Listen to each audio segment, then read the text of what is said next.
Welcome to episode 262 of Real Health Radio. You can find the show notes and the links talked about as part of this episode at 7. So the word all spelled out, seven-health.com/262.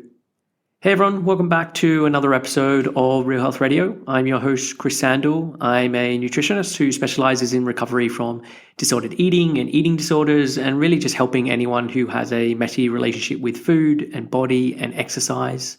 So today on the show, it's a guest interview, and my guest today is Stacie Fanelli. So Stacie is a clinical therapist and received her bachelor's in social work from Syracuse University and master's in social work from Rutgers University before starting her career as a therapist, working in community mental health and eventually with eating disorders. She is trained in trauma-informed care and incorporates aspects of acceptance and commitment therapy, internal family systems, and dialectical behavioral therapy into her style. She's worked in treatment centers at all levels of care and began private practice in early 2021, diving into her interest in the very common intersection of eating disorders and neurodivergence. Using a neurodiversity affirming approach and social justice lens, Stacie supports teens and adults in self-discovery and identity formation and creates a safe, non-judgmental space to unmask. She works with clients through grief, joy, and everything in between by using interpersonal skills like humor, lived experience, collaboration, and validation to model healthy, authentic relationships. Stacie proudly works from a health at every size and anti-diet framework. So I discovered Stacie's work fairly recently through the RDs for Neurodiversity site. I also heard her on the Body Justice podcast. And neurodiversity is something that is coming up a lot more with clients I work with and is a topic I've wanted to cover for a while. So it was great to have a chance to talk with her in such detail about this, considering she has both personal and clinical experience. As part of the conversation, we talk about Stacie's early childhood and how this impacted her relationship with food and her own eating disorder and what recovery and that process has looked like. We talk about what neurodivergence is, which is much broader than most people think it is, and how it is connected, or the connection between neurodivergence and eating disorders. We chat about accommodations that can be made in recovery, so for someone who is neurodivergent, and whether this is how intuitive eating is applied or what happens at treatment centers or even in the outpatient setting. We cover the lack of screening in treatment for neurodiversity and how Stacie and I approach this with clients. Stacie explains about masking, so what this is and the impact it causes, and she shares a great exercise for how to discover your various masks. And we also talk about animal-assisted therapy and how Stacie uses Duncan, her therapy dog, to assist clients. So this is a topic I've been wanting to cover for ages, and I really love this conversation. I think there's going to be a lot of new information in here for you to learn from. I will be back at the end with a suggestion, but for now, let's get on with the show. Here is my conversation with Stacie Fanelli. Hey, Stacie, welcome to Real Health Radio. Thanks for chatting with me today. Thanks for having me.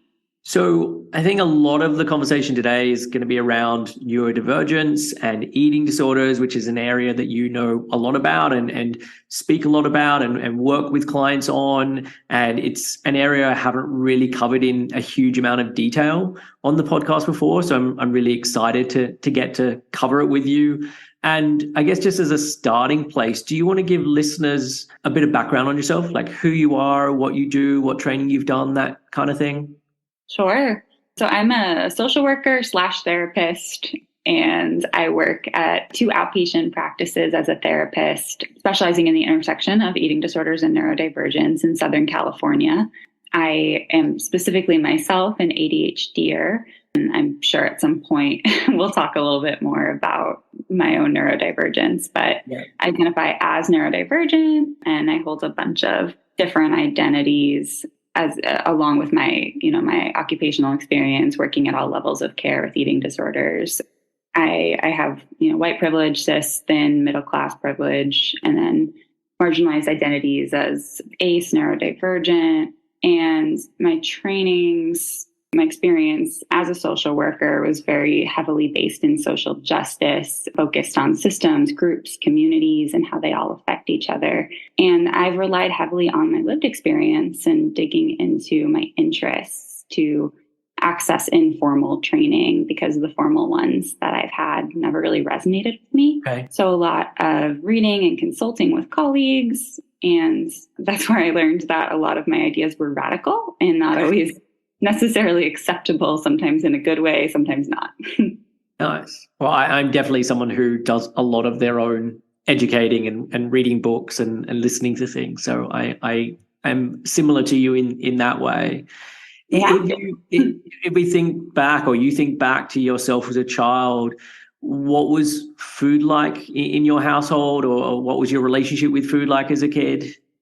Yeah, I grew up in an odd living situation. So I kind of had like almost three separate food cultures, actually, as a child of divorced parents. And then my dad remarried. And so I lived like these different lives where I went between food being not such a big deal, more about the experience of gathering together and eating dinner and having, a game show on in the background. And it was fun and interactive. And looking back was very ADHD of me. But yeah, the food was just kind of secondary.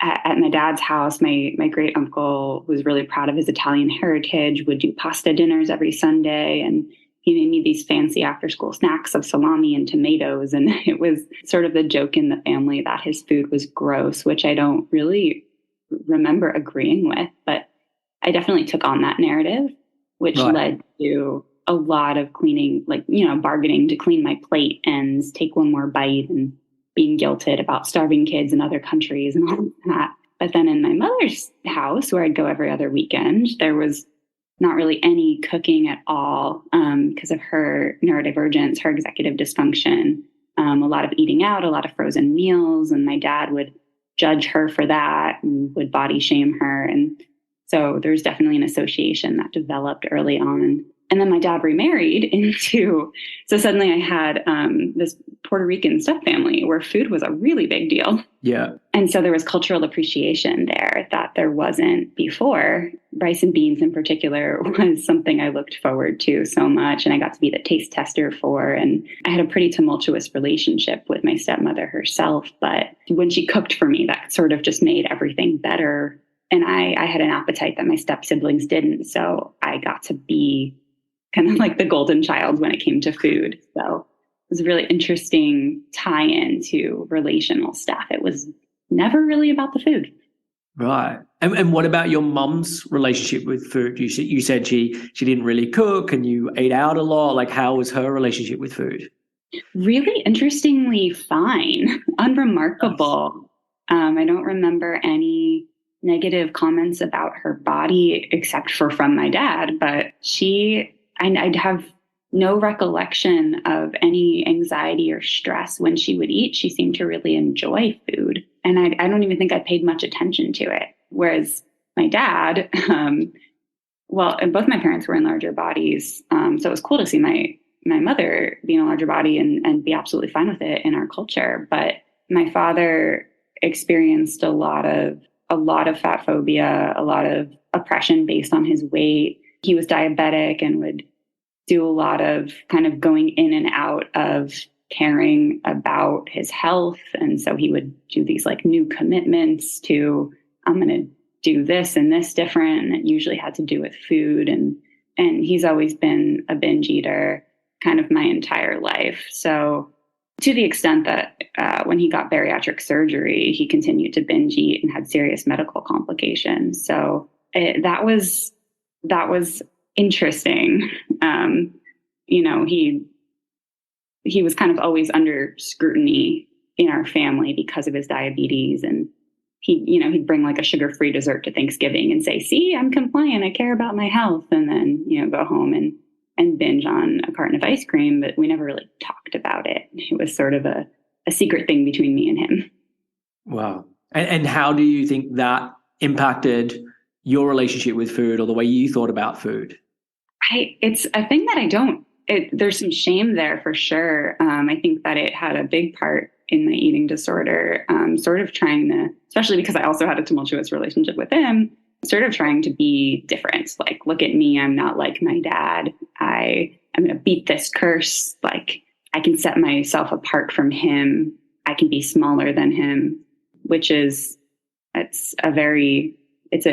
was a hard thing to unpack in my recovery, because that's a hard thing to look at yourself and see fat phobia. Yeah. Yeah. And so when did your dieting, or at least you trying to do something different with your food, start to occur? At what age were you? It's, I've thought about that a lot over the years, and it's hard to identify a specific point. I think in adolescence, for sure, I have vivid memories of savoring 100-calorie packs of coffee cake, very specifically during summers when I was very understimulated. I didn't do anything when I was off from school. And so I would make projects and goals for myself. And I think around the same time I was weighed at the nurse's office in middle school. And so there was definitely a connection there, but I don't remember having the intention to diet until high school, where I had moved to a new city for high school and was kind of feeling disconnected. It was challenging to make friends, and the school was very image focused. I even had a teacher who would sell chocolate bars as a fundraiser and would make comments like, "Better you than me eating that," and talking about how many grams of sugar she was allowed to eat on her new diet, and being almost showing it to me as if it was a lesson that she was teaching. And I think at that point was when it became more of a formal, okay, I'm going to commit to losing weight here.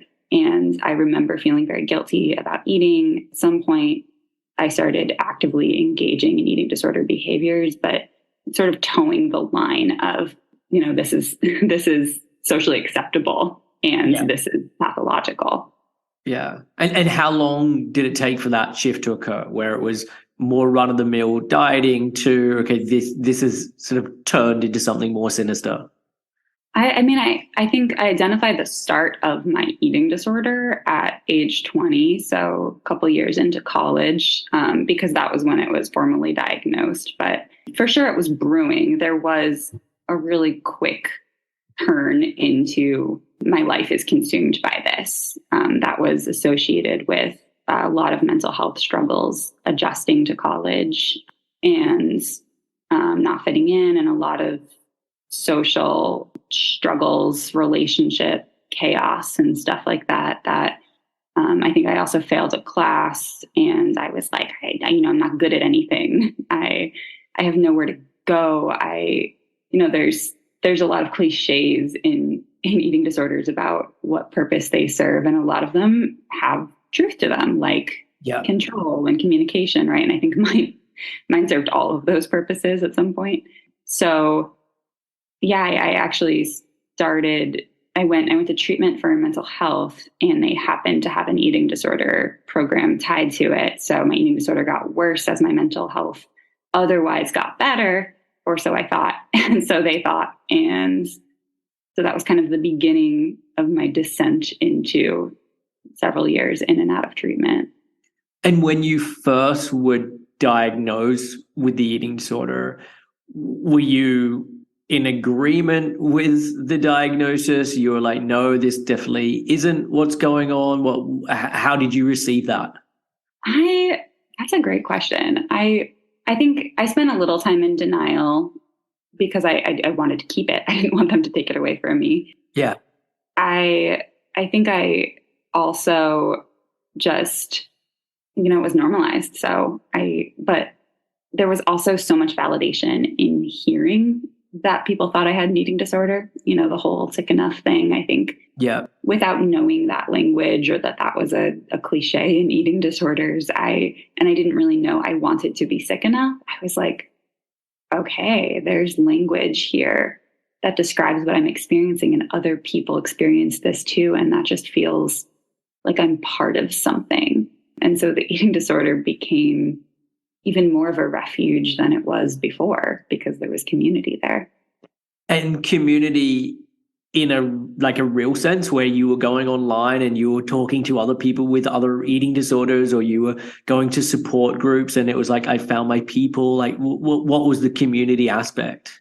Yeah, that and treatment. I think something that's not talked about enough in the system, the eating disorder treatment system that we have right now, is attachment trauma and the way that eating disorder treatment fosters that. And I don't necessarily have suggestions. Well, I have some suggestions, but it's hard to know how to transform that necessarily, because people who have insecure attachment are more likely to develop eating disorders, but also eating disorder treatment might be the first healthy, secure attachment that somebody experiences. And so then when that just abruptly ends by a matter of insurance or you get better, it makes you not really want to get better. So that was kind of what happened to me for a while. Okay. And so you said you kind of bounced around with your recovery, and it was an inpatient and then outpatient, and what did it sort of look like? Yeah, it was all levels of care at different points. And that happened throughout college. I took a semester off from college to do inpatient treatment. And that was like the big climax of my eating disorder. And then it sort of just stayed stagnant for a while. And I stayed in this state of kind of quasi recovery of, this is my life. This is my identity.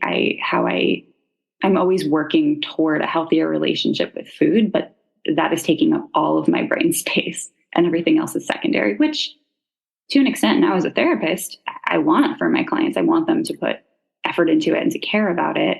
But I think, in that process, sometimes it made it hard to just be a college student and to be passionate about other things. And what helped with that for me was changing my major. When I came back from my leave of absence, I'd worked with a lot of therapists, and it was my first emotional intelligence awakening. I hadn't ever talked about or understood mental health before. And previously I had been a journalism major, and it was a very difficult kind of cutthroat field that actually, I think, was kind of damaging to both my ego, and I noticed myself really just it was very forced. I didn't want to be doing it, but I felt like I had to keep up. It was kind of a rat race. And when I discovered the field of social work, a lot changed for me. There was meaning and purpose there, and that met a lot of the needs that my eating disorder had previously met. And so that kind of change in major helps further your recovery, because you're like, okay, now I'm finding this other way to scratch this itch that previously my eating disorder was fulfilling. Mm-hmm. Yeah, in treatment, I found that I was really good at the intellectual side of therapy and of understanding emotions and communication. Not always so great at putting it into practice. But it was something that felt very intuitive to me, and that I really wanted to get better at. And I could see being, I was forming my identity around recovery instead of my eating disorder, which was helpful in some ways and unhelpful in others. But I thought, okay, well, here's an actual way that I could make this a career, and I'm good at it. And it's not as forced as journalism was. And so it was the first thing that kind of felt like it fit. And the idea of having gone through this terrible experience, but there being meaning attached to it, that I was doing this for a reason, actually became a motivator for recovery for me for years. Yeah. And it's interesting, like, just to come back to that, to what you said about sort of recovery then becoming your identity, or really taking up so much of your time and focus. And I agree with you in terms of, like, you want that to be the case, or you want clients to really be prioritizing their recovery, but there does need to be this boundary. Like, there does need to be this separation of, like, I am not recovery. Like, I am this individual that is going through recovery, and I have all of these other aspects of my life. I have all of these other qualities, all of these other strengths, etc. Because otherwise it can become just all consuming. And then at the same time, it's like, what if I get past this? Like, what is then left for me after this? And so you then can get stuck in the, well, I can't really move on from this, because otherwise then where am I left? Yes. And that was terrifying. And it kept me stuck because, who wants uncertainty, right? Like, at least I know this thing. Yeah. Yeah. And what about like health at every size and the anti-diet approach? Like, how much was that part of your recovery and talked about in the treatment that you were, or the treatment, different places that you're at? Yeah, one wants to think that I learned about it in treatment, right? But actually, it was probably in the middle of the worst of my eating disorder the year that I came back to college from treatment and was looking for that community that I had had in treatment. My campus newspaper published a story about a body positive club called Shapes. I think it stood for like, it was such a stretch. Students helping acquire positive esteem or something. And it was run by a student whose own eating disorder recovery was profiled in the newspaper. And the advisor to the club was Harriet Brown, who I think you've spoken to on your podcast before. She was a journalism professor at my school who was very involved in health at every size. And so I went to a talk that she gave in the city, and I sort of just admired her work from afar and got just so interested and enamored with the idea that the idea that had formed at a young age with my dad's diabetes of the health is in fact your size, to just the premise that it might not be, and that there was a whole big community of people out there that supported that idea, that it wasn't just wishful thinking. So I ended up becoming pretty involved in that club, organizing a scale smash, doing a lot of kind of the beginning of advocacy, but still struggling myself tremendously, which felt pretty shameful to me. Like I had this closeted eating disorder, and I was supposed to be a role model, a voice on a college campus for those who were struggling. And I think I put that on myself. Nobody ever said you must be a role model, but Yeah. And I think that parallels sometimes what it's like to be a therapist in recovery too. But I ended up joining the Association for Size, Diversity, and Health, still very much struggling myself. It's kind of, they own the Hayes trademark, and I joined their outreach committee and got to kind of lean on my involvement with this organization as a reminder that my eating disorder thoughts and my fat phobia was not aligned with my values, and to really challenge it and to put the voices of those most marginalized ahead of my own, and to decenter myself. And all these social justice values I was learning about in my classes, while this wasn't being taught about in my classes, but kind of combining the two and being like, wait a second, I think weight stigma might be a social justice issue. Yeah. And I know you said, okay, you're finding about this information, you're part of these scale smashers and all of this, and there's this kind of guilt or shame about like, why can't I be on board with this more, or why do I get this intellectually but not being able to sort of take it on board for myself in terms of how I live. How much do you think discovering health at every size was crucial or not for your recovery? Like, what difference did it make by making that discovery? I think it was necessary.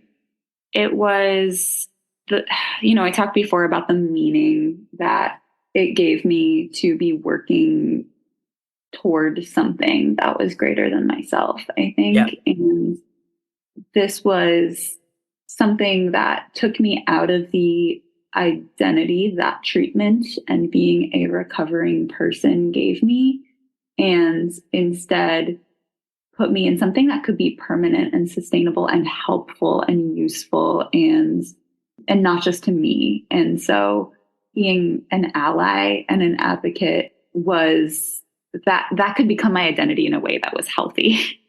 Yeah. I don't think I've ever found anything else like that could replace my eating disorder in the way that I needed it. And I've thought before as a therapist about how come advocacy isn't just the way out for all of my clients, right? And it's because, the diversity of human values, different people, values and talents. So, I've always been a helper, and I think in part because of people pleasing and relational trauma and stuff. So it's not just born out of, I have a good heart and good for me. But I think some people are just like, I'm so tired of educating. And depending on what identities they hold, that's totally valid. Like the more one has to educate throughout their life and be a voice against stigma, the more exhausting they're more exhausted they're going to be, the less capacity they're going to have to do that as a side project when it's not for their own survival. And so I understand why that is something that worked for me that doesn't necessarily work for everyone. Yeah. Yeah. And this is actually a conversation I often have with clients around this of like, okay, they're thinking that once they get over the eating disorder, they are then someone who is going to have to be always speaking up about this, and they have to set up a sort of eating disorder account on Instagram so that they can tell everyone about it. I'm like, no, you don't have to do that. Like, if you want to do that, by all means, you can do that. But like, this is a very personal thing that you've gone through. And if you get over it and you're like, I just want to leave this thing behind because it has already taken up so much of my life, and advocacy is not something that is like where your calling is at, that is completely okay. Mm-hmm. Absolutely. And so what about then the neurodivergence piece? And I know I kind of started this conversation by saying like, this is an area you specialize in. And so, yeah, I want to kind of see how this comes into your story. So maybe just as a starting point, can you explain what neurodivergence is? Sure. Neurodivergence is actually a lot of times, and I made this mistake too in the beginning of coming to understand my own identity. The term is mistaken as meaning just ADHD and autism, but there's actually a very enormous umbrella of differently wired brains that fall under the category. So it's quite literally diverging from neurotypicality, which is its own kind of questioned definition. What is neurotypical? But to be more specific, every mental illness diagnosis falls under the category of neurodivergent, including anxiety and depression, which are these more like socially acceptable, less stigmatized neurotypes. And so we've got, a neurotypical neurotype, and then you have a neurodivergent neurotype, which could be any diagnosis, but also neurodiversity as a movement tries to get away from diagnostics because they're so pathologizing. So, in order to explain neurodivergence to people, I will use the language of disorders and DSM codes and whatnot to explain it. But I think the language is ever evolving, and it's not my favorite. But so in addition to mental health, there's learning disorders. I suppose differences is the ideal language. Processing anything that causes a person to experience the world in a different way, whether that's how they process information, sensory-wise, relationally, or learning, and language. So, it's also, traumatic brain injuries or epilepsy. It's mental health, and neuropsychological, neurodevelopmental. Kind of if there is something that makes your brain different, that makes you think and experience the world differently, you are neurodivergent. But not everyone identifies with that label. And I think part of that is because we have misconceptions about it, and including that it is ADHD and autism, and that's it. Yeah. Yeah. Well, I mean, just your synopsis there of what it is encompasses so much more than I was aware of. And I think, as you say, like maybe there's a lot of people who don't want to take that label on board because neurodivergent can sound pejorative or is used in a pejorative way, or like it's not just a neutral term. Mm-hmm. Yeah, actually, it's funny you mentioned that. I saw TikTok the other day where somebody was talking about being called a neurominority and how that didn't register with them because they were a white cis male, and they were like, well, I don't want to seem like I'm experiencing oppression when I have all these privileges. And even though I don't want to take up space in that way. And so neurodivergent feels right to me. I think language is finding the right language to describe yourself is an important part of healthy identity development in anyone. But I find in my clinical work that seems to be more true for neurodivergent folks and for myself than for anyone. This sense of feeling like we know that the language exists to describe our experiences because we're so used to people not getting them.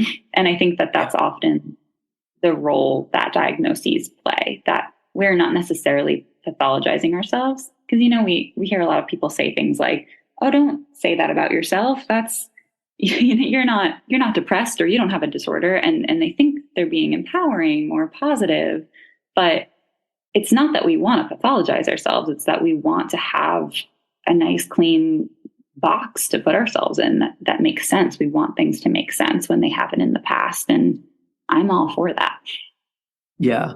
Well, it's interesting when you say we have the language to describe it, because I would imagine that there are parts that are very difficult to describe, where it feels ineffable. Like even run-of-the-mill stuff. If someone says to me, like, how do you know when you're hungry? There are certain things that I can point towards, but there are other things where I'm like, I don't know. There's just this feeling that I have come to associate with hunger that I label as hunger.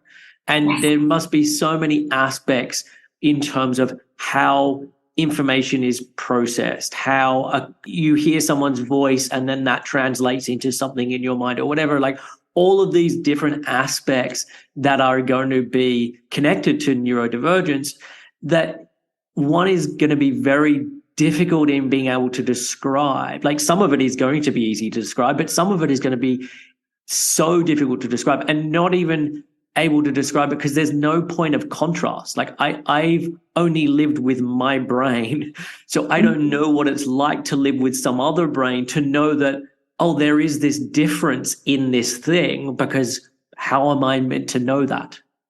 Yeah, exactly. You're not taught in school about brain differences, let alone the language, the very complex language used to describe them. We don't even learn about neuropsych, parts of the brain, et cetera, what your brain really does until high school, if then.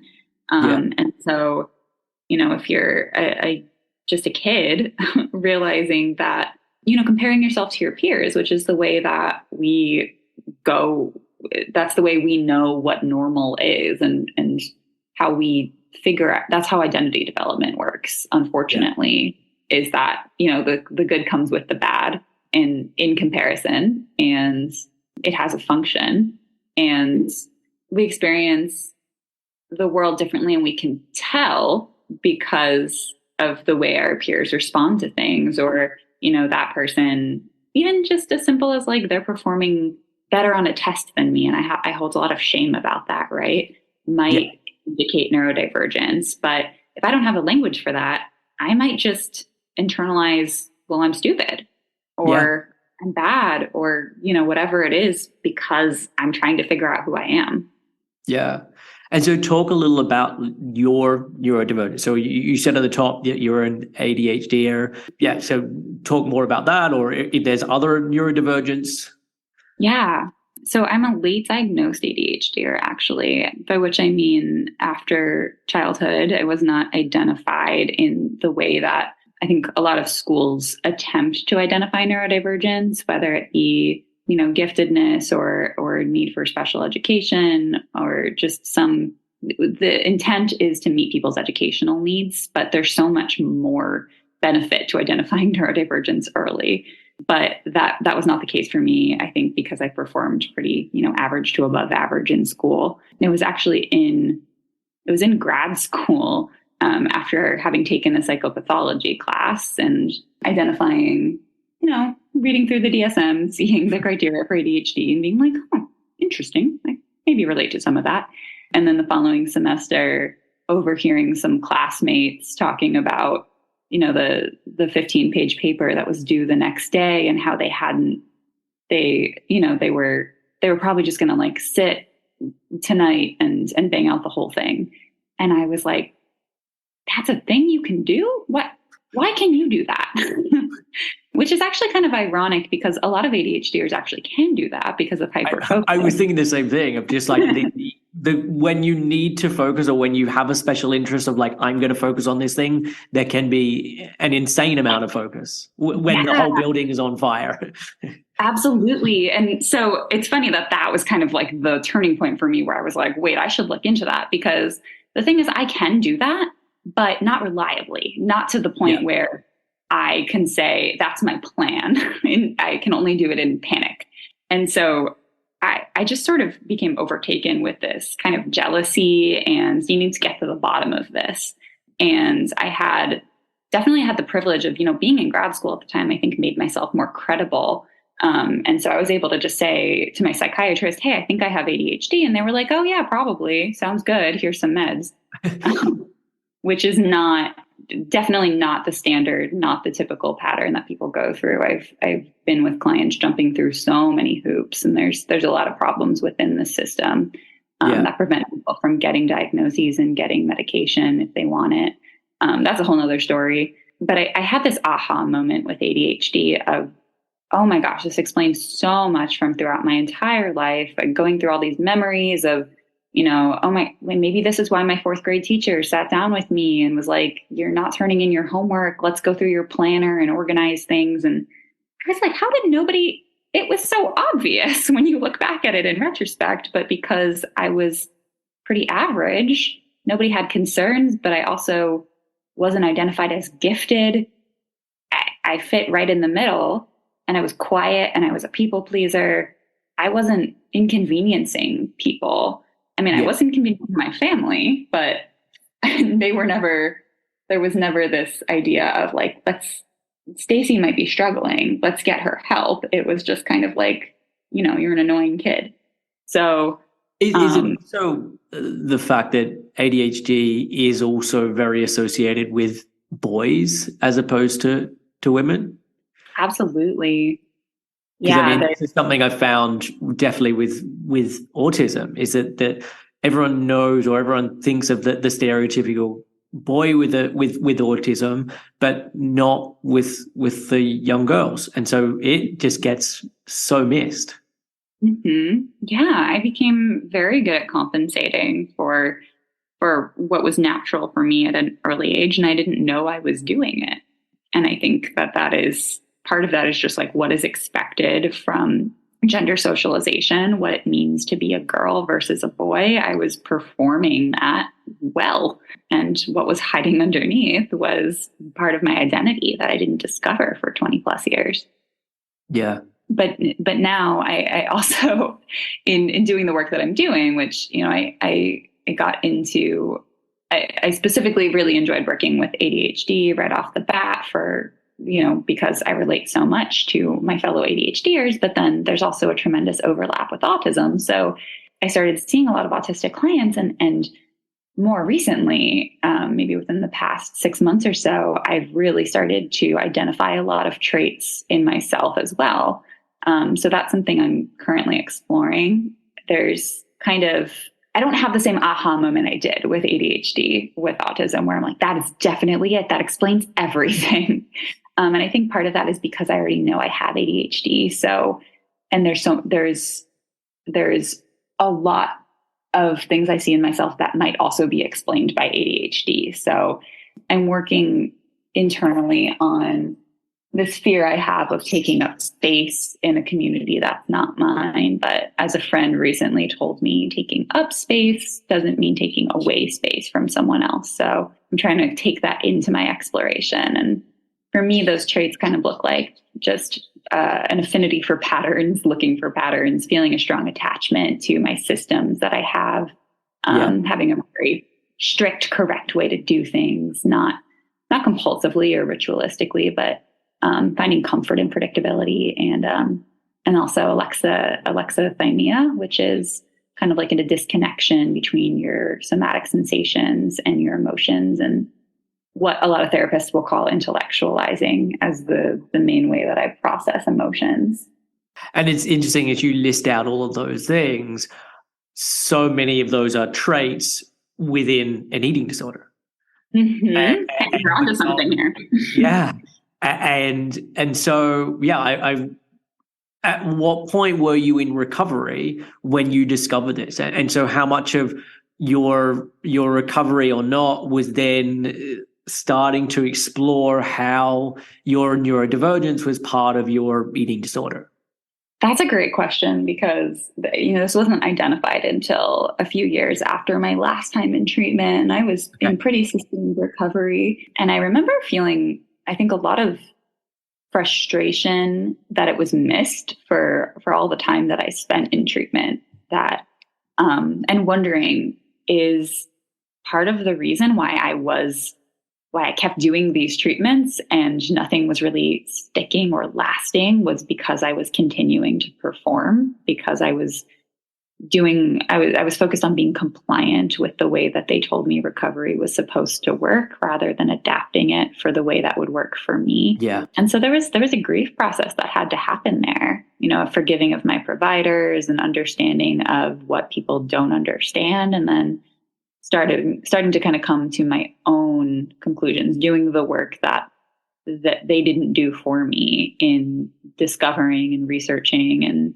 understanding how the intersection worked and why things like intuitive eating that never really stuck for me didn't stick, and taking the blame off of myself was very healing. And I didn't realize up until that point that I did put the blame on myself. Yeah. So what with intuitive eating, just because you mentioned it there, like what would make intuitive eating work? Like, are there certain accommodations that could be made so that intuitive eating could work? Or saying, okay, well, this one of the, like, if you look at the 10 principles, this one needs to be changed somewhat so that it would still work. Like, what would your thoughts be on how intuitive eating could or couldn't work? Yeah. I mean, sometimes I think I often start with intuitive eating with my clients as sort of like almost like the skeleton structure of how we're going to do recovery. And then we almost always make some sort of adaptation to it. And that's based, first of all, on differences in interoceptive awareness. So interoception is one of your senses that plays a role in how and if and to what extent you feel sensations in your body, including hunger and fullness and temperature and whether you have to go to the bathroom and all that stuff. And so when we look at the very simplistic definition of intuitive eating that does not capture what it is, which is hunger, fullness, and sensing those things, paying attention to them, eat when you're hungry, stop when you're full. Yeah. It doesn't fit. It doesn't work because neurodivergent people tend to have either a hyper or a hyposensitivity to interoceptive input, meaning that we either don't feel hunger or fullness until it's extreme, or we feel it very, very slightly and intensely. And it's hard to know how to respond to that when it comes to eating. So adapting that then looks like really leaning into practical hunger instead of depending on interoception. So meaning that, if I know that I'm going to be busy for the next 3 hours, I'm not going to wait to get hungry. I am going to eat ahead of time, whether I'm hungry or not, kind of the way that a lot of like what we think of as early recovery works, but kind of on a permanent basis, and working on accepting that just as that's just how we eat. That is just how we have to eat to accommodate our bodies. And that is intuitive. That is respecting the way our bodies operate. And then also paying attention to other signs of hunger that aren't just my stomach is rumbling, which if somebody is alexithymic can also be challenging. Like if we're looking at like irritability, for instance, and I'm alexithymic, I might not recognize that I'm irritable. I might have to wait for somebody to point out, hey, why are you hangry or something? So more external cues like everyone around me is eating, or the clock, 5 hours have passed. Shoot, I know that I'm supposed to eat every 3 hours. So now I'm going to have a little extra. So kind of like being very logical with it. And that's where working with a dietitian can be really beneficial because, we're still in eating disorder recovery, still dealing with, diet culture and all of the myths about food that need to be debunked as well. Yeah. So I think the thing that I most often advocate for with intuitive eating in my clients is not sticking to like these 10 easy steps, even though there's such a draw in having it laid out very neatly and nicely.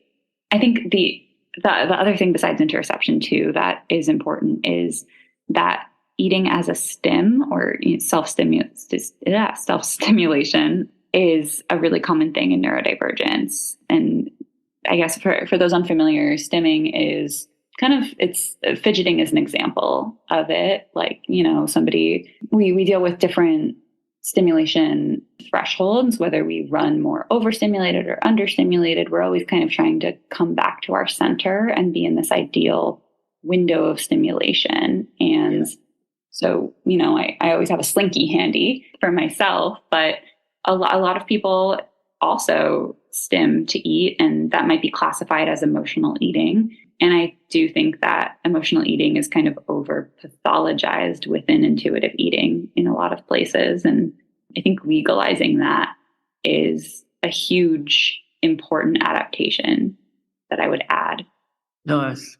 I know, just hearing you talk about that, I already take a lot of, like, what you're saying is kind of the approach that I'm taking with clients is like, I like intuitive eating. I like the principles of intuitive eating, but we need to figure out how this works for you. Mm-hmm. And if eating a meal with the TV on is actually a better way for you to eat, then eat with the TV on. Like there is no rule that says that is the thing that you shouldn't be doing. I'm like, if that works for you, that's great. And then in terms of like hunger, I'm like, let's figure out what are all the telltale signs that you have that are hungry. Because if I reflect on myself, the point at which I've had a growling stomach, I'm like 2 hours past the point of when I should have eaten. Like I've got so many signs and symptoms before that the physical symptoms in my stomach and my digestive region are not ones that I normally rely on because they're way past the fact. And so with clients, it's like, let's figure out what these things are for you and also how easily or not easily they are interrupted.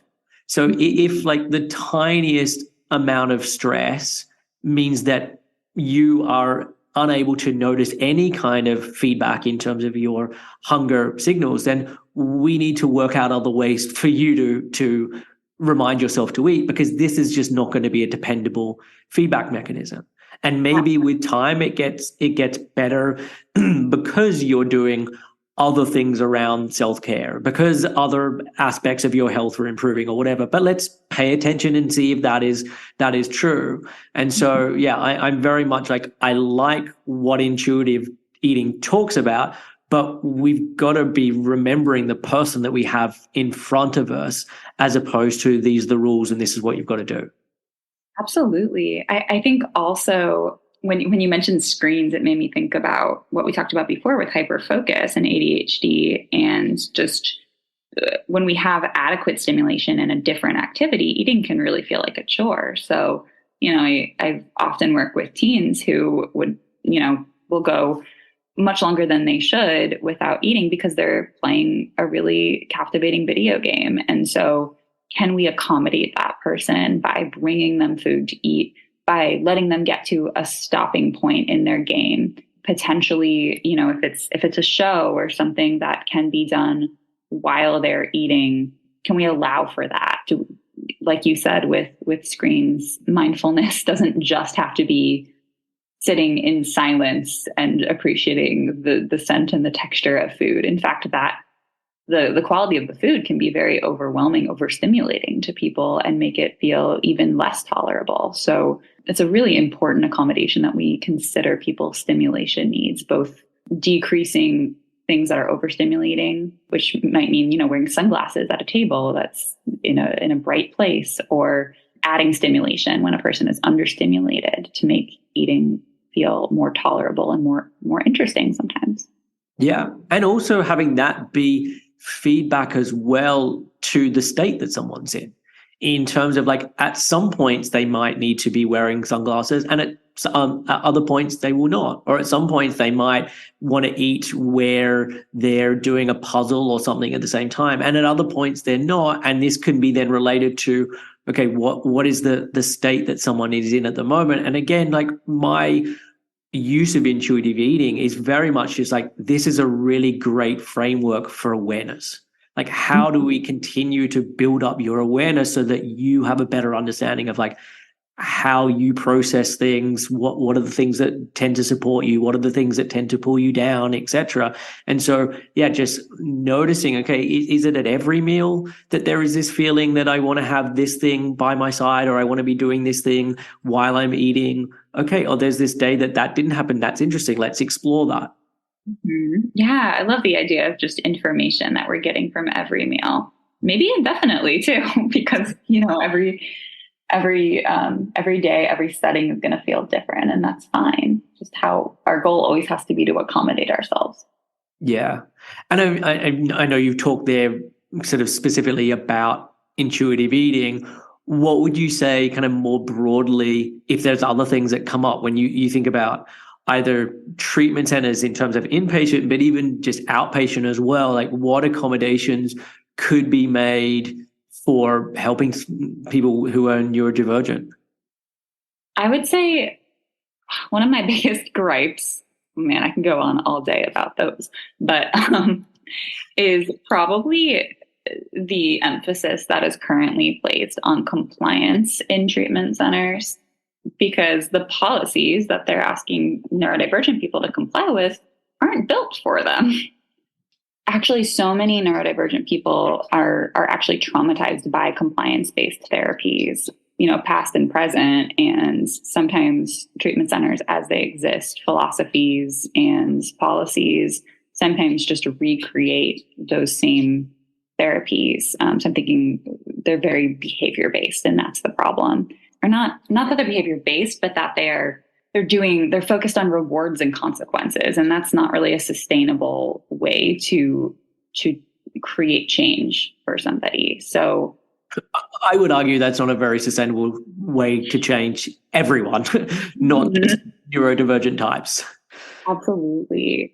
Yeah. And that's, I work with some neurodivergent people who their chief presenting problem is they're recovering from the trauma of compliance-based therapies, whether that's ABA, applied behavior analysis, or it's a treatment setting where they had basically felt coerced or manipulated into change and had a carrot dangled in front of them. Having worked in treatment centers, I saw a lot of like, if you eat your meal plan today, you can have coffee for breakfast tomorrow. So withholding privileges in order to give them out later is infantilizing, and it takes away people's autonomy. And autonomy is a really big issue for neurodivergent folks, because it is so frequently taken from us in medical settings, in therapies, and in the way people are parented too. So I think handing people back autonomy is a really big change that needs to happen for neurodivergent people in treatment settings. Via like collaboration, things that should be happening anyways. As far as like treatment planning, they're asking their clients to be flexible, so they need to be as well. But then also, what is the content of treatment? Are we working on executive functioning if that is something that is impairing a person's ability to eat? Not to change it, not to just hand you better executive functioning, because that would be trying to make a neurodivergent person neurotypical. But are we working on learning to accommodate the executive functioning that a person has? For example, a dietitian helping somebody figure out how to DoorDash a meal rather than trying to get them to perform cooking, which is something they're never going to do. I've never heard the word DoorDash. What is DoorDash? Oh, that's it's like Uber Eats, like a meal delivery kind of thing. Okay, sure. Yeah. So like if that's the thing that's accessible to a person on a day, on their average day, based on the capacity that they have, and this goes for like chronic illness too, then why are we trying to get them to peel a potato if that's not something that is typically going to feel accessible to them. Recovery doesn't have to include cooking. That's a big thing that gets pushed, I think, a little bit too much. And I think meal planning around convenience foods is a really important accommodation. Learning to meet sensory needs while acquiring food, grocery shopping, while preparing it in the kitchen, while eating, while cleaning up. Those each might have their own different set of accommodations that a person needs to kind of learn for themselves as they go. And treatment is actually a great place for that to happen if it's set up. So, for example, fidget tools, changes in seating. Perhaps a person is hearing a refrigerator hum, and that is making it intolerable to eat. We don't have to be as rigid as a lot of programs are set up to be right now. This idea of just tolerate the distress. And if we teach you enough skills to be able to tolerate the distress, everything will be fine. Well, that's where we create sensory trauma for people. Yeah. Yeah. Because I think there are things that as part of recovery, you do need to go through, okay, this was anxiety provoking and I did it enough times and then it got better and I'm now no longer afraid of eating the pizza or whatever it is. But if there's other things that are very much linked to how your sensory processing is, like, one, those things aren't necessarily going to get better, and two, if there's an accommodation that can be made so that now that thing just isn't bothering the person, why would that accommodation not be made? Right. And if a person is used to being compliant, that's how they've survived their whole life, or perhaps they don't know they're neurodivergent yet, they might not have the language to say, oh, this is a sensory thing. Yeah. That's even just assuming that their treatment team would listen and respect that. But if they don't know, they're gonna take the narrative that they're being handed, which is, oh, you're afraid of that food, so you just need to eat it and you won't be afraid anymore. And it's going to make it worse. So I think clinicians really have the duty of exploring that, of being the ones to introduce it. Hey, might this be a thing for you? But I think the problem with that is that clinicians are too worried about enabling, quote unquote, the eating disorder. And that gets in the way more than it helps anything. We overestimate the potential helpfulness of dangling a carrot in front of people, and then we underestimate the power of intrinsic motivation. We don't trust our clients. And the thing is, if it turns out that they are in denial and the eating disorder is in fact running the show, they'll get there when they get there. Yeah, definitely. And again, like, it kind of comes back to that, as you talked about, like the collaboration piece, because when you're talking about like you don't have to be able to cook to recover, or you don't need to do your own food prep. That's a conversation you have with someone. It's like, okay, you're currently not cooking. Is this something you would like to improve? Is this something that you would like to have change as part of your recovery? And if at that point they're like, no, not really, it's like, great. Okay, let's work out what this could look like with that thing not changing. Yes. Yeah, that's something that I actually would have changed about my own treatment. Not necessarily the cooking part, but just the way that the foods I was eating were talked about. I was afraid to keep any food in my house, so I was eating out all the time, and that was coming from a fear of binging. That was the eating disorder, and I know that in retrospect. But there were pieces of it, though, that lingered in my head for years about the way that behavior, as it was called, was spoken about. That was the goal, was to get away from eating out because that wasn't healthy. And so now when I'm having a day where executive functioning is particularly hard for me, and I eat out, I'm at a point now where I'm like, well, they were wrong. So, and that feels empowering, but it took a while to get there, and it didn't have to be that way. Yeah.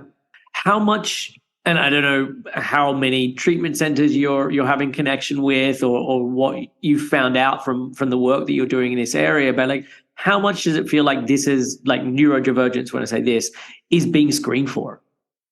I feel like never. Okay. Formally anyway. So a lot of surveys. This is my experience in the treatment centers that I worked at. There's a lot of surveys that get filled out about, which eating disorder do you have and how severe is it and stuff.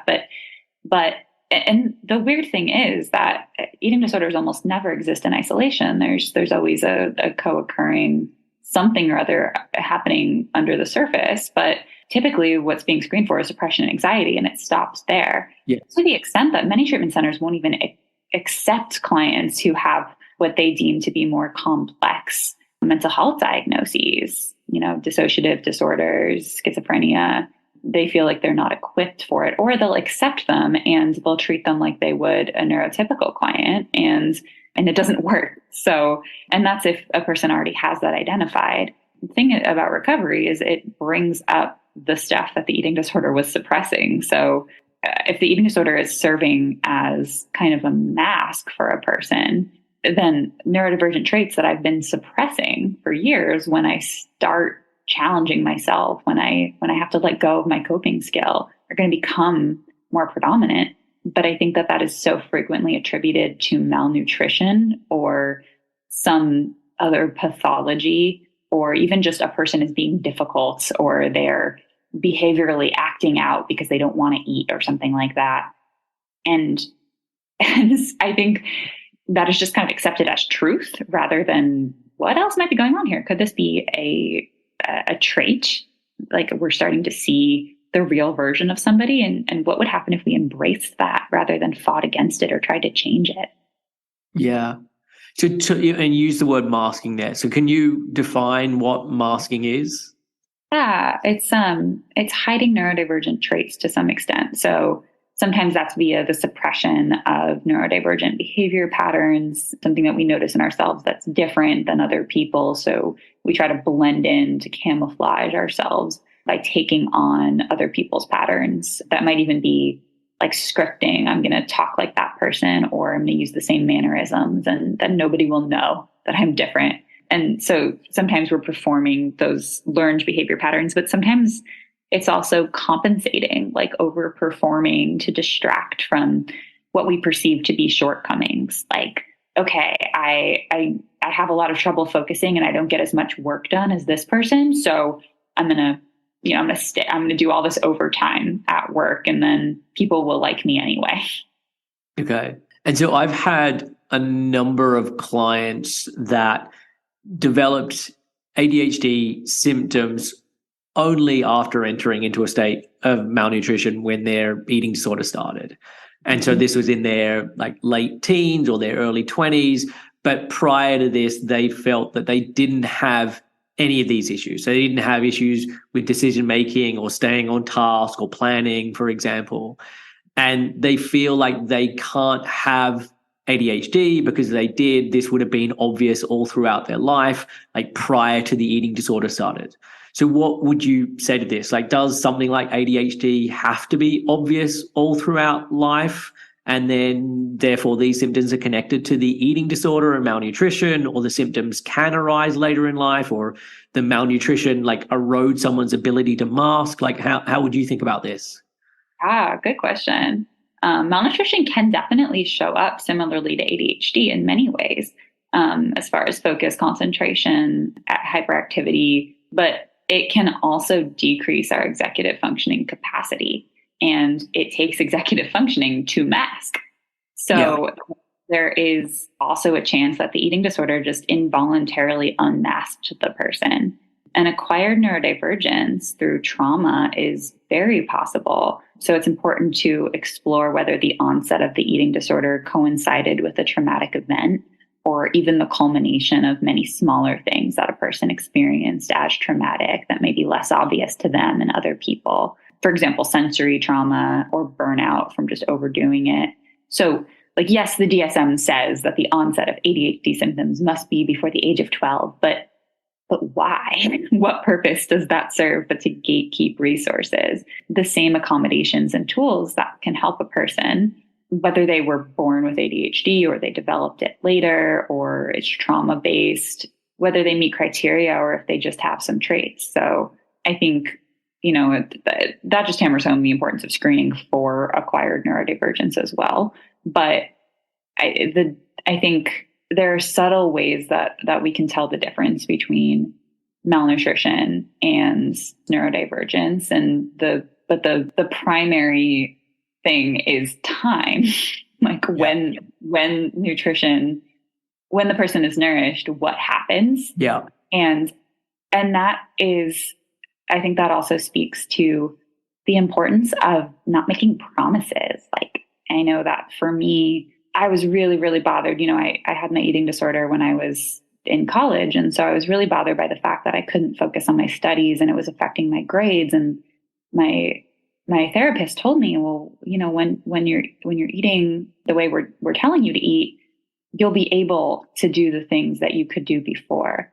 And that, I don't think that I ever necessarily, not that I never came back to that place, but I definitely held the hope. Like, the focus for me was a big motivator for recovery. But I was kind of told that recovery will make me neurotypical. And it was very disappointing when that didn't happen. And it made me want to cling to my eating disorder longer. If I can't have this, what's the point? Yeah. And for me, this is why it's been also helpful to have this discovery with clients, because we're then able to say, like, I don't know how much of this is the eating disorder. I don't know how much of this is the autism. So when you get better, I don't know which parts of this are gonna stick around and what parts are gonna change. Let's talk about what were things like before your eating disorder started. Maybe that can give us a bit of an indication of where it's at. But yeah, not making those promises when you don't know what's gonna happen. Yeah, even thinking about how were things before the eating disorder, that was also when I was masking the Right. most. Okay, sure. So and that's why I hesitate to use the word recovered for myself, even though I've been sustaining, life without thoughts or behaviors for several years now. It's still the idea, the word recovered implies that, I'm going back to who I was before my eating disorder. Well, that person is the person who developed an eating disorder. I was burned out from the extent to which I was masking, and I don't want to go back there. That person for sure was better performing academically, and that person was maybe even more acceptable in many times because it was performing. Could I even go back? Is it sustainable? No, because it landed me with an eating disorder. But Yeah. B, that's not often an option for neurodivergent people. That might be the least healthy place for them to work toward going. Okay. Well, thank you for saying that. Like that's a really useful way to then think about it. Like I when I was making that comment, wasn't thinking about the masking element and how much that had been playing a role and had then led to either the eating disorder or the burnout or whatever it may be. So you're right. It's going to a new third state. Mm.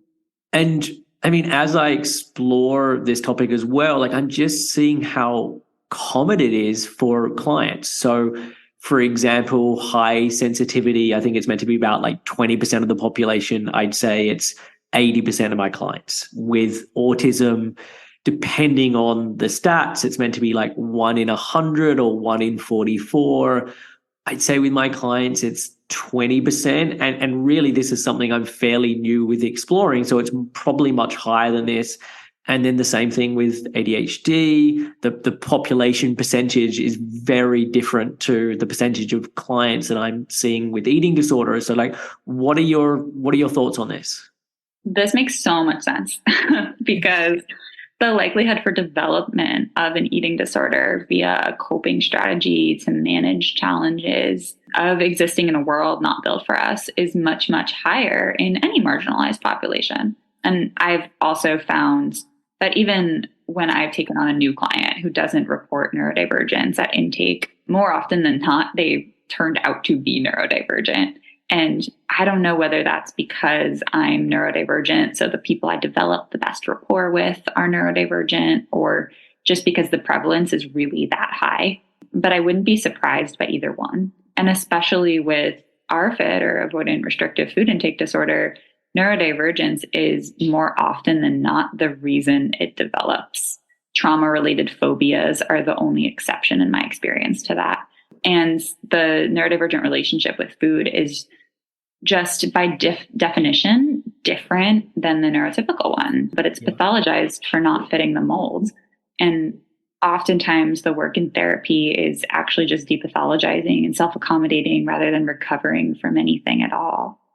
And so if someone is a practitioner and they're listening to this, like, how would you suggest they go about starting to explore neurodivergence with their clients? Like, is there some suggestions you make with this? Yeah. So I always advise people to be gentle and be cautious about their language. Because we, as professionals, or at least many of us, know that neurodivergence is not a disease and it's not a bad thing, but this is still the narrative of the mainstream general public. And so I would rarely find it appropriate to dive right in and say, hey, I think you might be autistic, because, due to our ableist culture, the person is likely to feel hurt by that. So I usually raise the possibility by asking a question about whether they've ever been assessed, or even pointing out traits that I see in session, like tangential speech or being easily distracted, or, even if they use the fidgets a lot, like all neurotypes love fidgets. It's true. But if there's the slightest indication, I ask about it, because I wish that somebody had asked that of me when they saw the slightest indication, and hadn't tiptoed around it. So I'll ask a general question like, is this something that happens for you a lot? And in what context? When do you notice it happening more often? And sometimes they won't even have noticed the pattern until I point it out. Other times, especially for Gen Z, they'll tell me they've always wondered if they might be neurodivergent, but they were too worried about being invalidated to bring it up. So my advice is to have a frank conversation with people about the pros and cons of looking further into it, of maybe getting formally diagnosed, having an assessment. I always emphasize and educate on the social model of disability over the medical model, and the strengths versus deficit-based lens. And then I send a lot of TikToks to my clients, and podcasts and book recommendations, because something that's true of a lot of neurodivergent folks is we like to have all the information we can get about ourselves. And I'd rather vet the resources myself than have them go digging into misinformation. So I know they're going to go find it anyway. Yeah. And, I feel like the best learning we can do is from other neurodivergent people. Yeah. And it's like, when I bring it up, like, it's something like, like, have you ever been screened for this? And if it's a no, I'm like talking about similar to the statistics I just said of like, okay, this is something that's coming up more with clients, and just saying like, is this something that you want to explore at this point? And there's certain clients who are like, yeah, definitely. Can you send over whatever there is? Like, are there questionnaires I can go through, etc.? And others are like, you know what? I'm kind of just trying to get to grips with everything with my eating disorder, and now doesn't feel like the right time. Like it's something that I've thought about, or maybe like I haven't thought about it, but just right now doesn't feel right. And I'm like, okay, great. If that's the case, then that is completely okay. Like, not having to force this upon someone. Yeah, exactly. And in terms of the like grieving process connected to this, because obviously you commented of like, I found this out much later than I really would have liked to. I had to grieve the fact that the treatment centers I visited didn't perform in the way that ideally they would have liked. And so what is the grieving process like for your clients, and how do you help with that? And any more about your own grieving with this? Yeah, there's so much that's being grieved on an ongoing basis. The overall theme of that grief is uncertainty. The version of ourselves that we don't know. What would my life look like now if I had known and I had access to resources earlier on? Would I have even had access to those resources if I had known? Maybe it would have been worse. Maybe I would have been more marginalized, and people would have said I was just making excuses, even if I did have the diagnosis. Was I even ever depressed, or was it just my ADHD? And on. Like, there's so many questions we'll never have answers to. And there's grief even for those who did know that they were neurodivergent earlier, because oppression is ongoing. Every time we get the message that we're not enough, we get passed over for a job, we're asked, why can't you just XYZ? It's going to bring up grief.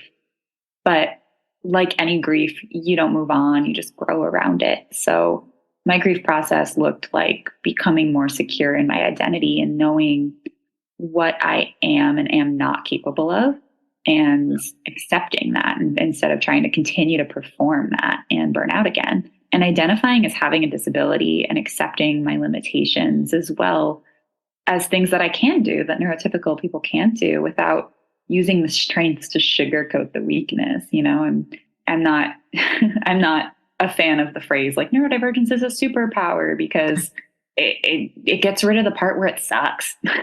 And yeah.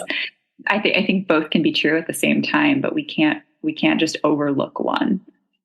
And making meaning of it all, for me, means helping other people do the same. So my clients' grief doesn't always look like this. I get a lot of teens in particular who won't use their individualized education plans at school because they compare themselves to their neurotypical friends, and they say, well, if they can do it, I should be able to do it. Or it's embarrassing. It draws too much attention to them to fidget in class, for example, even though they're allowed to, and they're just not ready yet. And they haven't come to their own realization, not the realization where I tell them it's okay to not be able to do it. So I meet them where they're at by helping them with executive functioning strategies and scaffolding the fallout, and kind of like waiting for them on the other side for when they are ready to face that grief. And then I've had clients come to their own breaking points while in therapy, which is a very convenient place to do it. And sometimes it's being pushed up against a wall by family that misconstrues their burnout as laziness and insists that they get a job, even though they quite literally can't. But we have to figure out how to mask adaptively in those cases in order to survive. Masking isn't always bad. We wish we didn't have to do it. And it also is essential for us to learn to do it in some contexts. And grief maybe looks like being sad that we have to, and also doing it anyway. Yeah. And I would say, like, we all mask. Like, we all try and put up on a performance of like, I'm feeling more confident than I really am in this situation, or turning up to a job interview and trying to give the best performance of yourself and use words that you might not necessarily use, or whatever. So it's not that masking is bad and everyone needs to stop doing it. It's more like, how much are you having to do this through your everyday life? And what is the toll that is being paid because you're having to do this? Yes. Right. And I think neurodivergent people just have to mask more than neurotypical people because it's acceptable. Neurotypical traits are more acceptable. Yeah. And what about in terms of diagnosis? So I'm not credentialed to give an official diagnosis. So if I'm bringing this up with clients, it's more informal, or they're doing sort of a self-diagnosis because of reading different memoirs or listening to podcasts or going through different online tests. And I can only think of one client who's actually was interested in going down the route of getting an official diagnosis. So like, what happens in your practice with clients that you work with? How many of them are getting a so-called official diagnosis versus self-diagnosis? Yeah, to that last question, I would say it's probably like 60-40 in favor of self-diagnosis. Okay. And the only reason that so many people do have a formal one is because I see a lot of teens and college students who need the full, neuropsych evaluation with the testing to access accommodations officially. Okay. And so I'm a huge proponent of self-diagnosis because A, it's so hard and expensive to get a formal one. Few insurance companies cover even a portion of the cost. And B, formal diagnosis can be inaccurate. The tests are a mix of objective and subjective interviews, depends on the psychologist to be affirming, to be well-versed in masking and gender differences of the way that different neurotypes present. And it's just risky, and it hurts so much to have, I guess I should say, like a false negative kind of, to be told, no, you're everything's, you're neurotypical. You're just, faking it, yeah. Which I should say though, is a very, very common fear that my clients have in discussing the possibility of going through with testing, and almost never happens. but it's something that we have to work through a lot. Like, what if it comes back that I'm not neurodivergent? And what does that mean about me? It's terrifying. And then another reason that I really am a fan of self-diagnosis is formal diagnosis has its cons. There's very overt discrimination that comes with being labeled with a certain neurodivergent diagnosis. Diagnosed autistics, for example, are not permitted to travel internationally in some countries, to join the military. They're treated worse by medical professionals if it's on their record because they don't have the opportunity to mask first. Infantilization. Like there's many reasons that, you want to hold on to that ability to present as neurotypical and be given the benefit of the doubt. But with that, there's the other side of things, which is then are you foregoing that chance at validation of not having somebody officially, I put that in air quotes, say, yes, this thing that you suspect about yourself is true. I'm myself, I'm grappling with this right now as I think about whether I want to pursue a diagnosis with my autistic traits. We really like certainty, and because of systemic invalidation, we often struggle to trust ourselves. But part of therapy is restoring trust in our intuition, and diagnosis is external validation. It's being seen. There's a lot of overlap amongst different neurotypes. For example, ADHD, PTSD, bipolar, and autism all have a lot in common. So clarifying what's what can be really helpful for knowing how to proceed with accommodation and what should I expect. And in knowing, okay, so some of these behaviors I've been blaming myself for are just things I can't control. So maybe now I can give myself permission to just be. Yeah. And it's so hard, like hearing all of that, because often I'm seeing clients who have autistic traits and they also had a horrible upbringing with huge amounts of trauma. And so there's that thing of like, okay, where does one thing start and the other thing end? Or where does maybe one thing didn't even start? It's just all this other thing. And so it can become so difficult. And as you say, like if the diagnosis is very subjective, it depends on who you get on that day. And so it's like, what are you hoping to get out of this? And like, what would be useful to then know about this? Like, is it about like, okay, what direction should I then go with treatment, et cetera? And so, yeah, I think whether to go down that route really depends on what you're hoping to know. Yes, that's such a great question to pose. What do I want to know? I'm actually glad you said that, because I've had clients, I've had really good conversations with clients where we try to answer that question. I actually recently had a client make a list of the questions that they have about themselves that they don't feel like they have another way to answer, that they would hope would be answered by an assessment. And it's things like, why does my body feel like this? And if I'm autistic, would that explain this thing? And I think the reason that we're still kind of hung up on the answers to that question still don't necessarily get us to a yes or a no, I should go through with getting this official diagnosis, is because the question may remain unanswered. Yeah. There's so many different possible answers beyond neurotype as to why people experience things a certain way. And when you brought up trauma, I was also thinking about the fact that there's not really, it's very rare that a neurodivergent person does not experience some kind of trauma during their life, because we live in a neurotypical world built by and for neurotypical people.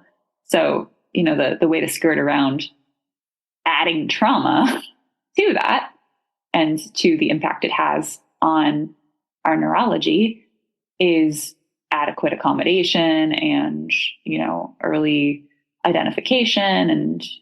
And that just doesn't happen frequently enough for the worlds to have produced a strong number of definitively non-traumatized neurodivergent people. Yeah. So yes, you don't have then another group to compare against. Mm-hmm, exactly. There is no control. Yeah. So how are we supposed to know? Well, this is just a thing that happens in ADHD versus this is a thing that happens when you're traumatized because of your ADHD. Yeah. And so I heard that on a podcast, you mentioned in passing that you have an exercise that you do with clients with unpacking their mask. And yeah, I'd love for you to talk a little about this. Like, how do you do this with clients? What does this look like? Sure. So I actually was first inspired to do that work from the book Unmasking Autism by Devin Price, where they break down how a mask develops in the first place, which is this in the form of this chart where the first column is what things did I learn that it was bad to be? And as a result, what did I aim to be instead? And those things are kind of polar opposites, right? Like if I learned via my family's criticism and overcorrection that it was morally bad to be lazy, then I would go to the other extreme and overproduce, and in the process define myself by my output. And so then the third column, if we have what I learned that it was bad to be, and then what did I aim to be instead, our last column would be, how did I do this? What behaviors showed up? What does my mask look like? And that's kind of how we deconstruct it, and we figure out what is a mask and what is me. So the behavior in that example would be workaholism, self-shaming, punishing myself when my natural difficulties around focus revealed my true self. And so now that I know that that was a mask and have given myself permission to take it off by rejecting the basis on which it was formed in the first place, I can allow myself to rest. People mask all kinds of natural characteristics that are demonized, even polar opposites. Like, somebody might mask their natural tendency to be really talkative or their natural tendency to be really quiet, because either extreme is seen as unacceptable. Yeah. Awkwardness, coldness, disliking touch, all those things might end up masked. So you can do this exercise in different ways. You can ask yourself, what did I learn that it was bad to be? Or you can just list your personality traits and start to analyze each one. Is this something that I learned? Where did I learn it? Is this something that I wish I wasn't? Is this something I like about myself? And in addition to this chart that we create, we also sort through values, something that's common in acceptance and commitment therapy, classifying what is important to me versus what is less important, and whether my behavior is in line with that or not. And if not, why not? Is that a conscious choice, or was that one that was put on me?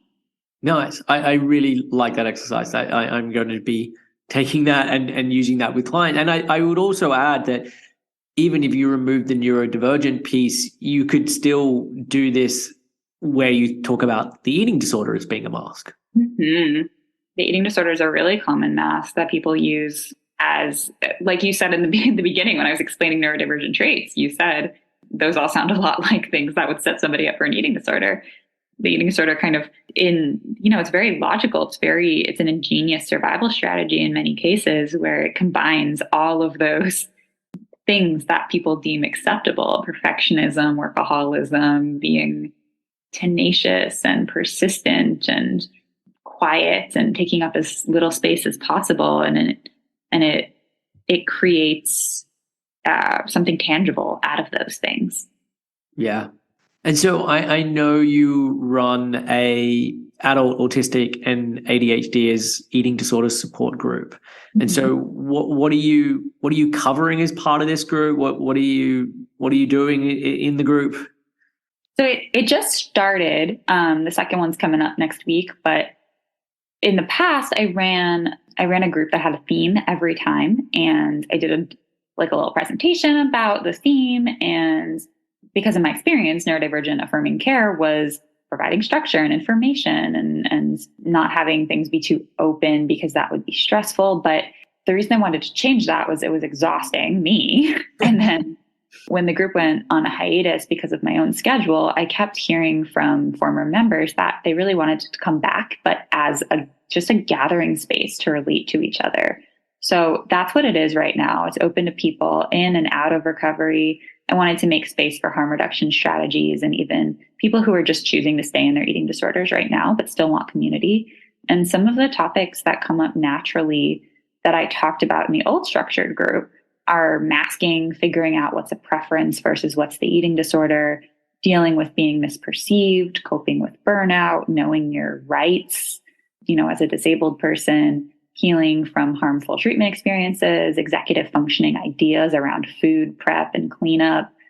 And people share like, this podcast is really helpful. Or Yeah. I had one person once like announced to the group that they got an air fryer and that had changed their life. And then the next time somebody came in and they had gotten an air fryer too. And so, it's just, I feel like the power of peer support, it cannot be overstated. Yeah. Nice. I like the idea of that. And I know you're also in training for animal-assisted therapy. So talk about this.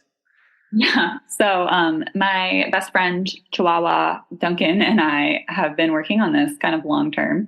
He's a canine good citizen. So like the official AKC registration for for various things. So he's not like a registered therapy dog per se. So we've kind of put this training on the back burner a little bit because he honestly, he's such a good boy that he's already so helpful just the way he is naturally. He co-regulates with my clients by just being there and being himself. He's so excited to see people, and he rubs himself on the carpet, and it's kind of comedic relief in the middle of our sessions.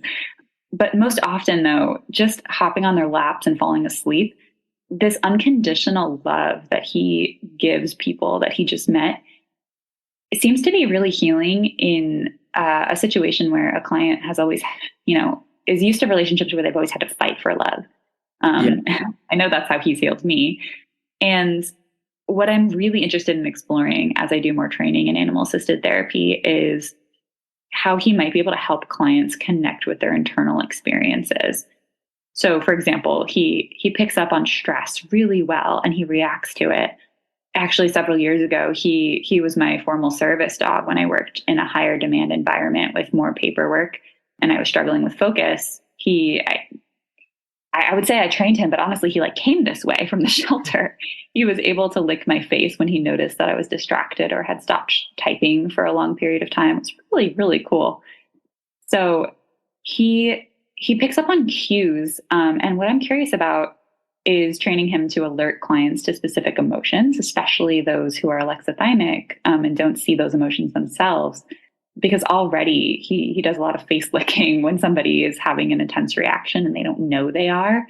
When somebody's shaking their leg, he tends to put pressure on it and that alerts them to the fact that maybe they're anxious.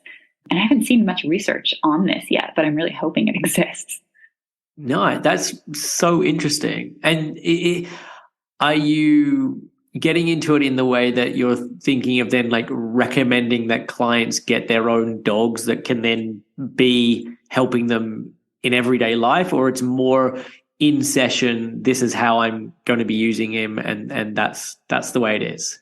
I think maybe both. So obviously if it's accessible to them, I mean, money is a really big factor. And a lot of times, particularly service dogs are, upwards of $20,000. Ouch. Okay. Right.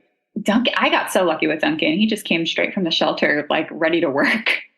And so it is possible. And, service dogs, at least in the US, don't need to be, there's no registry. They don't need, like you can train them yourself. It's just really difficult. And there are certain expectations that have to be met behaviorally and whatnot. And they have to perform a certain task. But psychiatric service dogs are, I think, incredible working animals. And I think I'm less likely to recommend like, hey, you should get a service dog than I am to support a person in the process if they're interested. And I have had clients very interested and a couple who are pursuing this process right now. But my focus is definitely on how can you be supportive in the room, even virtually. And my telehealth clients, I have some clients who specifically ask to see Duncan on the screen and just his presence is calming. Yeah. Well, it has, as you said, like a co-regulation effect. It's so helpful for the nervous system. And I can imagine if a client is sitting in session with you and can have a dog on their lap that is kind of warm and maybe snoring or whatever, like that has a real co-regulation effect. Absolutely. Yeah. He's a big snorer. And has your research with this been just dogs or other animals as well? I've stuck with dogs as a dog person, but I have seen incredible effects of other animals on my clients in their own lives, and just I don't know, even the power with like depressive symptoms of having something to wake up and take care of, no matter what species it is, has been transformative for people who didn't feel like they had a purpose before then. Yeah. Yeah. I have one client who is just the biggest animal lover of all animals, and of having dogs and rabbits, and have just been so helpful for her. And she was even looking into getting into animal assisted therapy and using it with equine therapy, so horses. But yeah, so it's interesting to hear like how you're already using this. Yeah. I'm really interested in like in doing more of the formal stuff because animal assisted therapy is a a formal modality that I have a lot to learn about, but I feel like just informally getting into it so far has already taught me so much that I feel like I can only go up from here. Nice. Well, look, Stacey, this has been such an awesome conversation. We've covered so much, and so much stuff that I haven't touched on the podcast up until this point. So where can people be going if they want to find out more about you and the different things that you offer? So I'm at my general presence online is my Instagram, which is EDADHD_therapist. And I'm at the same username on Patreon, which is what my group is run through. And there's that's monthly, and there's spots, and that's open to people all over the place.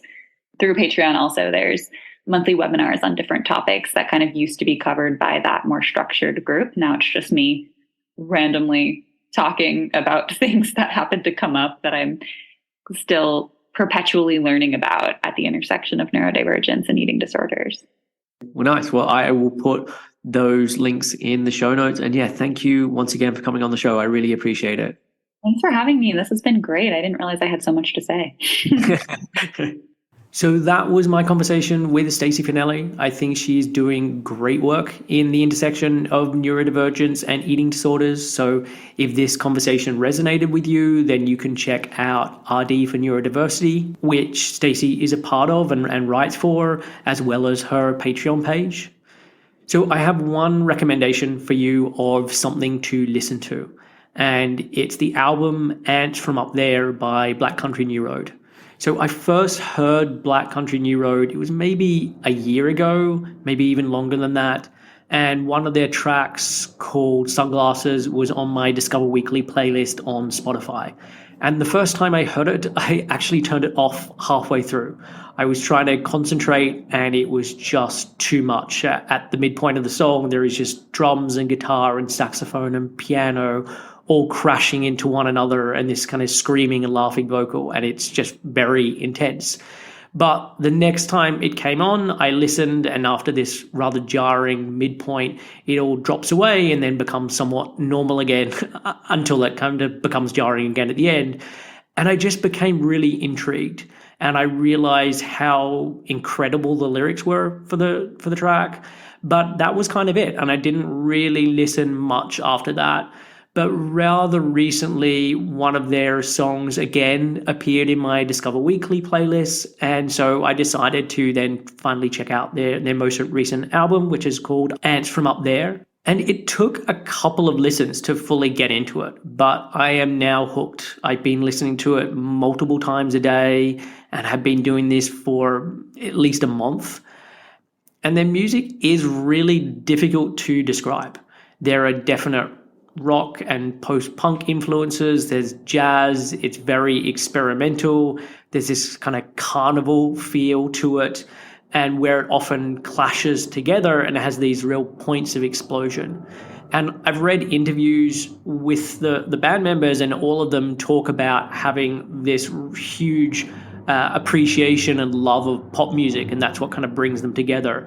But when I listen to their music, I hear none of that. Like it feels like the opposite of pop music.